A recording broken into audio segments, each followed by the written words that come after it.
हे मेरे पुत्र, मेरी आज्ञा को मान और अपनी माता की शिक्षा को ना तज। इनको हृदय में गांठ बांधे रख और अपने गले का हार बना। वह चलते समय तेरी अगुवाई, सोते समय तेरी रक्षा और जागते समय तुझसे बातें करेंगी। आज्ञा दीपक है, शिक्षा ज्योति और सिखाने वाले की डांट जीवन का मार्ग है, ताकि तुझको बुरी स्त्री से बचाए और पराई स्त्री की चिकनी चुपड़ी बातों से बचाए। कोई शक नहीं, परमेश्वर दयालु परमेश्वर है, पापों को माफ करने वाला। पर जो बाइबल का वचन है वो पूरा हुए बिना नहीं रहेगा। उसमें यह भी लिखा है, कहता मेरी आज्ञा को मान, गांठ बांध, ताकि तुझे बुरी स्त्री से बचा के रखा जाए।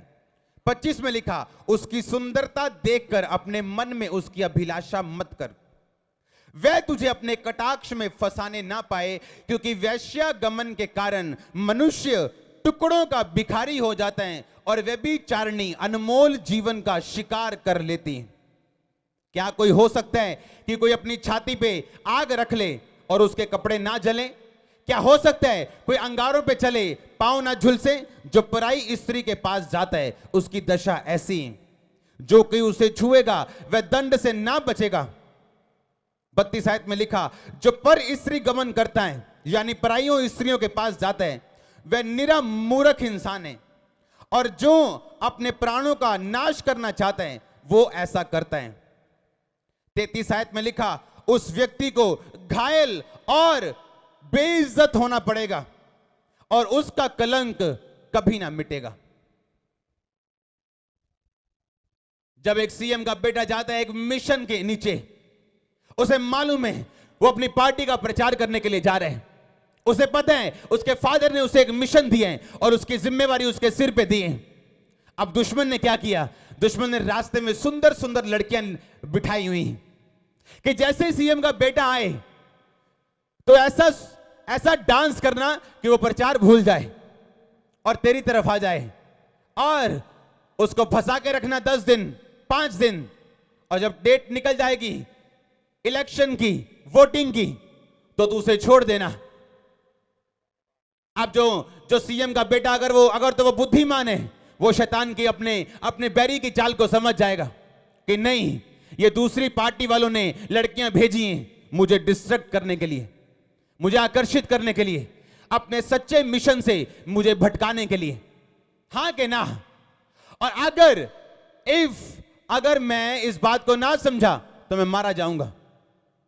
ऐसे ही यीशु मसीह ने आपको भेजा है अपनी जीसस पार्टी का प्रचार करने के लिए, और इसीलिए शैतान पार्टी ने सामने लड़कियां रखी, वो उसने डिस्ट्रैक्शन रखी आकर्षित करने के लिए। आपको सुंदरता आपके सामने खड़ी और आपको आकर्षित करने के लिए, ताकि आप अपने फादर की पार्टी का प्रचार ना करके उस लड़की के साथ चले जाएं। परमेश्वर ने कहा मैं तुझे माफ तो कर दूंगा, पर तुझे घायल होना पड़ेगा, तुझे बेइज्जत होना पड़ेगा, और तेरा कलंक कभी मिटेगा नहीं। आज लोग सुलेमान को याद करते हैं कि वो एक महान राजा, उसके अलावा दुनिया में कोई अमीर राजा नहीं था और ना है अब तक। जितना उसके पास सोना था आज देशों के पास नहीं। एक देश ऐसा कोई नहीं जिसके पास सुलेमान के बराबर सोना हो। लेकिन आज लोग उसे एक ऐसे व्यक्ति के रूप में भी याद करते हैं जिसने अपनी जिंदगी के अंतिम समय में व्यभिचार किया था। दाऊद ने जब व्यभिचार किया उसे अपमानित होना पड़ा, चाहे वो परमेश्वर का सच्चा दास था, उसे लज्जित होना पड़ा, और शिमी ने आके उसे श्राप दिए। दाऊद कहता है इसको मत मारो जो मुझे श्राप दे रहे हैं, क्योंकि जो बेइज्जती मेरी हो रही ये यहोवा की ओर से हो रही। अब इसे मत छुओ, कर लेने जो करना है, क्योंकि मैं जानता हूं कोई मेरे खिलाफ नहीं आ सकता जब तक मैं अपने खिलाफ न चलूं। तो हालेलुया। आंखों की अभिलाषा, परमेश्वर ने कहा, मन की अभिलाषा,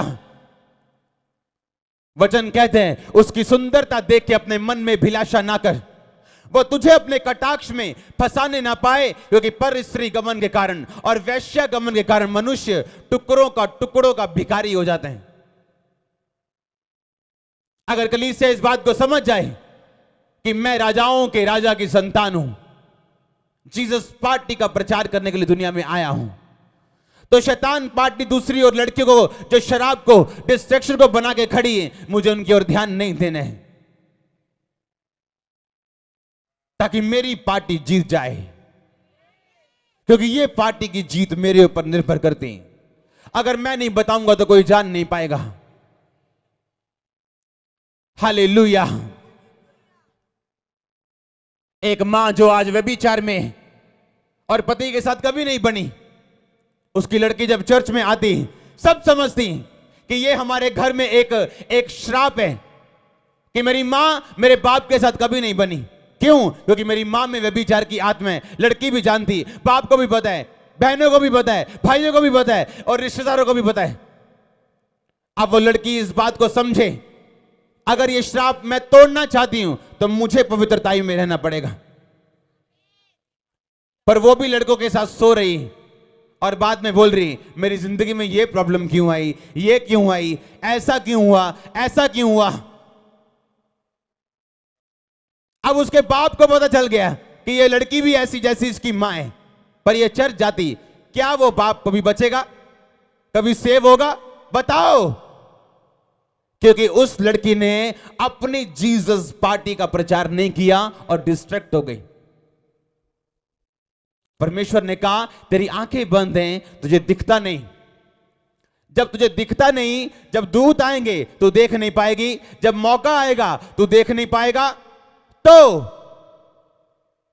तू वेट करता रहेगा, इंतजार करता रहेगा अपनी आशीष का। पर जब आईज ओपन होंगी तो देख पाएगा कि ये वेरी की चाल है, मैंने फंसना नहीं। हालेलुया। डिवाइन विजडम काम करती है, डिवाइन ईश्वरीय। जब आप पवित्रताई में चलना शुरू करते हैं, आप अलग काम करते हैं, जो दुनिया नहीं सोच सकती आप सोचते हैं।